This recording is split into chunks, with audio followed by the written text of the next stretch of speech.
বিশ্বাস করো একদম বিপদে পড়ে যাবে। আজকের এই রেসিপিটা যদি একবার বাড়িতে বানিয়ে দাও তাহলে এতবার রিকোয়েস্ট আসবে যে বানাতে বানাতে বিপদেই পড়ে যাবে। তো কড়াইয়ের মধ্যে প্রথমে দিয়ে দিয়েছি সর্ষের তেল, তার মধ্যে দিয়ে দিলাম সর্ষে ফোড়ন, তারপরে গাজর আর আলু কুচি দিয়ে দিলাম, আর দিয়ে দিলাম ফুলকপি ছোট ছোট করে কাটা। স্বাদ মতন লবণ দিয়ে এটাকে খুব ভালো করে ঢাকা দিয়ে একটু ভাজা ভাজা করে নিলাম। তারপরে জিরের গুঁড়ো, ধনের গুঁড়ো, হলুদ গুঁড়ো আর দিয়ে দিলাম লঙ্কার গুঁড়ো, আর প্রয়োজন মতন কাঁচা লঙ্কা কুচিও দিয়ে দিলাম। তারপরে ভালো করে নাড়াচাড়া করে একটু মাখো মাখো হবে আর কি ব্যাপারটা, সেই পর্যন্ত এটাকে রান্না করে নিতে হবে। একটু ঢাকা চাপা দিয়ে সামান্য একটু জল ছিটিয়ে আমি মিনিট 5-7 মতন কম আঁচে মানে রান্না করে নিয়েছিলাম।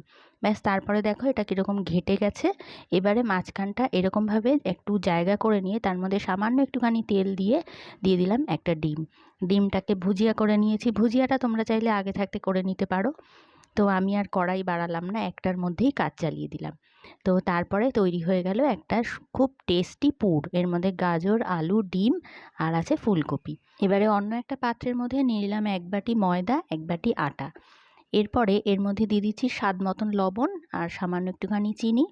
এবারে কিন্তু মাখা বেলার একদম ঝামেলা নেই, অল্প অল্প জল দিয়ে এটার একটা পাতলা ব্যাটার তৈরি করে নিতে হবে।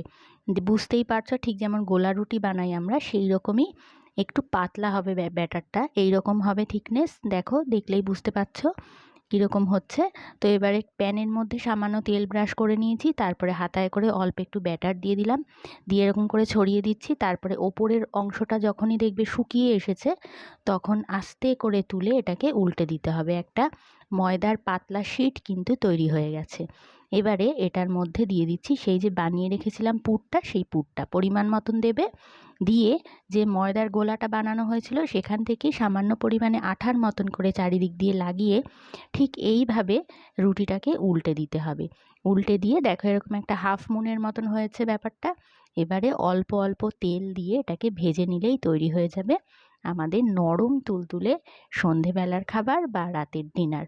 দারুণ খেতে হয়, আর একদম অল্প তেলে রান্নাটা হয়ে যায় বলে স্বাস্থ্যের পক্ষেও কিন্তু অনেক বেশি ভালো।